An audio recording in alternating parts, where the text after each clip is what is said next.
Good afternoon. Welcome to the International Great Black Read Aloud Day 2022. My name is LD Robinson, and I am the founder of what we call TIGBRAD, um, short for the International Great Black Read Aloud Day. And today is day 10. It is Children's Lit Day, and we are honored to have with us Mr. Maurice Todd, who is the author of the Snotty Nosed Kids series. Welcome, Maurice. How you doing?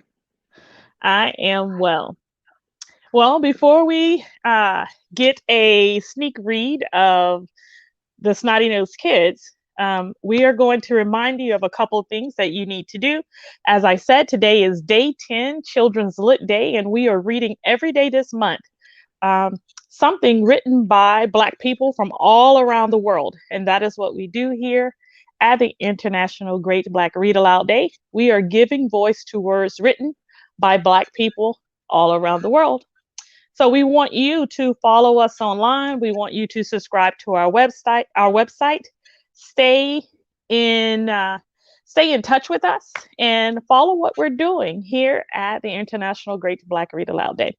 So our guest today is Maurice Todd, and Maurice is the author of the Snotty Nosed Kids series, and he's our special guest today. So we are going to be honored with a reading from the series, the very first book in his series, The Snotty Nosed Kids.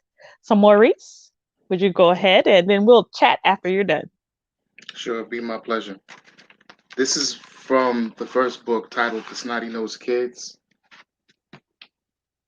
Nice.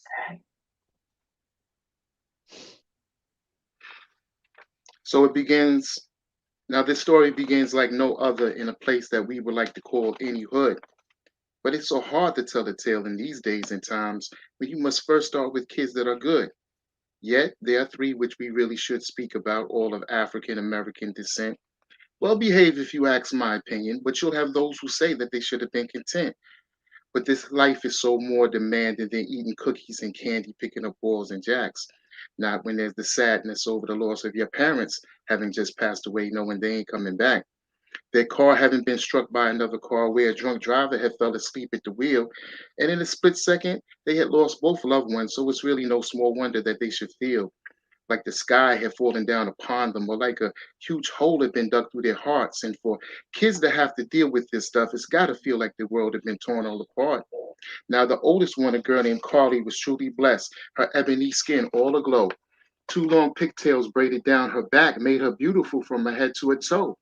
And at 13, she guarded her over her brothers, somewhat like a hawk. One would say that it had always been that way ever since the day the three of them could walk. O, which was short for Owen, fancied himself man around the house. But he spent most of his spare time picking fights, knowing full well that he couldn't whoop a mouse. He too was brown skin complexion, honestly speaking, a handsome little lad.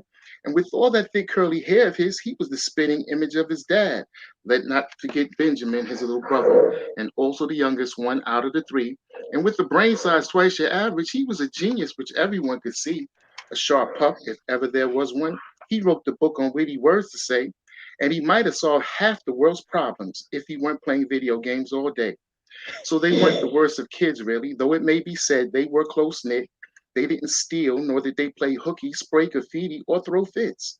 They weren't finicky eaters either. What they were served, they ate most of it, and they never complained when they didn't receive what they felt they were supposed to get. Now you're sitting there scratching your heads. I know it's understandable, for most forget that it was their Nana, Madam Estelle Walker, who first called these three the snotty nosed kids.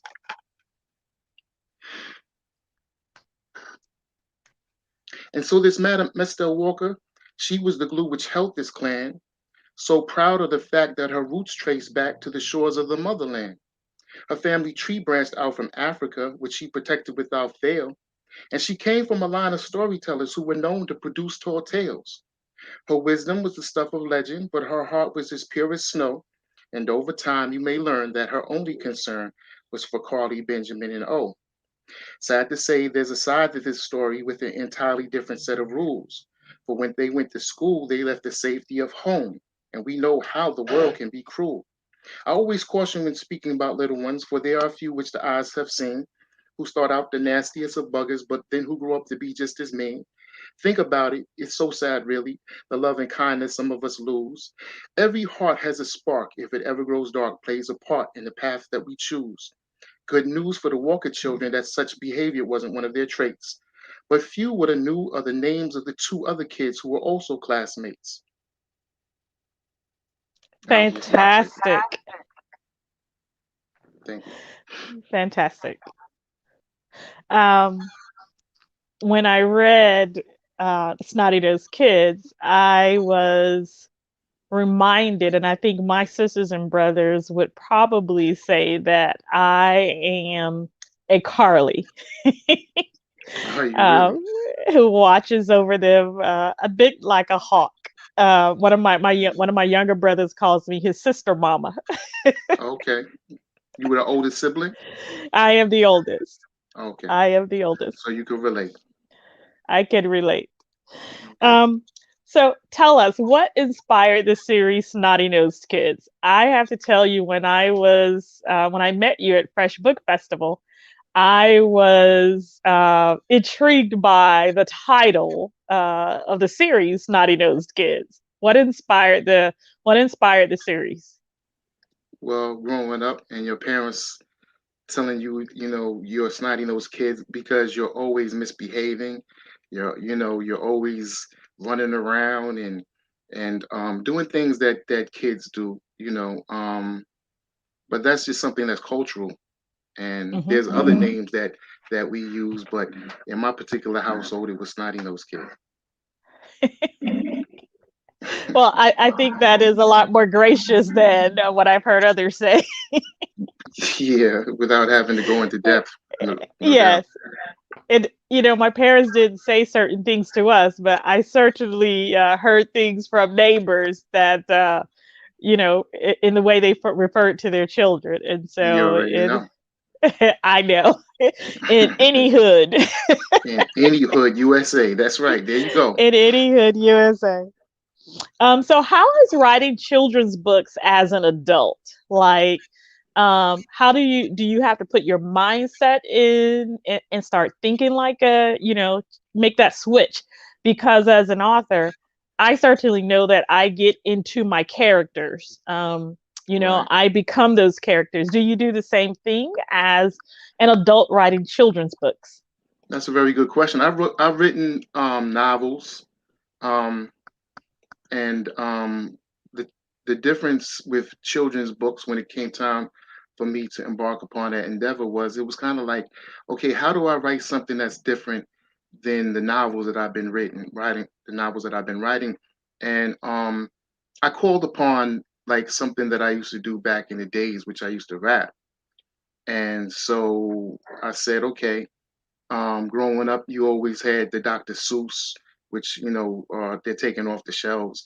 But we grew up with Dr. Seuss and Fat Albert and the Cosby Kids, and later on, the Boondocks. You know, which intrigued a Hmm. lot of people. And I said to myself, how could I put together something that I knew would, it would it would have children riveted. And I Hmm. said, well, what is the language of children nowadays? It's like, is rap. You have to be able to speak to them in a vernacular and a cadence which is going to keep them, locked into what you're saying, because otherwise you'll lose them. So that's what I called upon. I called upon my skills as a rapper back in the days, and I just started flowing. So I had other people ask me at the Fresh Book Festival. They was like, "Did you ever encounter any type of writer's block?" And I was like, "Writer's block don't really pertain to rappers because we don't really write things down. And I think when you write Hmm. things down, that slows down your thought process to a crawl, and that's what I believe creates the writer's block, because you keep fumbling and bumbling over certain things when you should just let it flow. So that's how it came. I wrote the entire manuscript because there's more than 4 books, but that's in the future for it to be published. But I wrote the entire manuscript in less than a month. Oh, wow. Yeah, Well, I'm looking forward to that. I am too. Mm. Yeah. What is your continuing inspiration for the series? I think that the inspiration is my own life story, my own body of work in regards to wanting to make a contribution, you know, to the world. My story, without going into depth, is like it's like a comeback story. You know what I mean? To be able to come back into society and not necessarily right wrongs, because I don't really think you can do that. But what you can do is you can make amends to things Hmm. that you have done in life, and to teach children, teenagers, youth, and adults as well that you're never supposed to give up on life, because of anything that's going on in your world, or in your present day life, that as long as you have breath in your lungs, you can always get up off the ground, off the canvas, and dust yourself off, and do something beneficial with your life. So I think that's primarily the impetus, the driving force behind what I do. Teach kids don't give up. That's like the coach in me. I play sports. So, I root for the underdog. I love the underdog. I love the comeback story. And that's what this is about. Fantastic. It is a wonderful series, and certainly when you read it to your kids, you will, those of you who will order the Snotty Nose Kids, and I highly recommend it, you will find that, just as he said, the cadence of the writing, the rhythm of the story will keep your kids engaged, and it will be one that I believe you will read for years to come to your kids and your kids to their kids. It's a wonderful series. Mr. Todd, we are so thankful to have you with us today on the International Great Black Read Aloud Day. It is day 10, Children's Lit.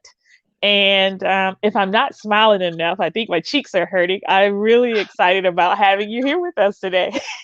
It was a pleasure to be And here on spur of the moment. Like, you gotta be like a fireman, you gotta be ready to go down that, and get ready. Get ready. yes, and you shine like the star you are. Thank you very much. We all Y- stars. That's what I'm yes, bringing. Stars. We all stars in this universe right here. We just gotta recognize that. that We is gotta it recognize that we exactly. all stars. That is it exactly. Well, everyone, we are so happy that you are with us at the International Great Black Read Aloud Day. We want you to follow us online um, at Black Read Aloud, and we want to remind you that we are reading every day this month, and we will be reading throughout the rest of the year on various days and various holidays, because we are giving voice to words written by Black people all around the world. We want to remind you of what we have going on for the rest of this month, but particularly tomorrow. Tomorrow is day 11, and it is Forgiveness Day. And so we will be reading from Lit that is about forgiveness. And we have a wonderful selection for tomorrow. And if you have a selection, we invite you to read along with us. Tag us at TigBrad. Or if you want to come on, just let me know and we'll see what we can do. And you can read along with us. It is our pleasure to have Mr. Maurice Todd with us today. He is the author of the Snotty Nosed Kids series, and he has been our guest for day 10, Children's Lit. We will see you tomorrow at the International Great Black Read Aloud Day 2022. Have a good afternoon. Bye bye. Thank you very Bye much. bye. Thank you.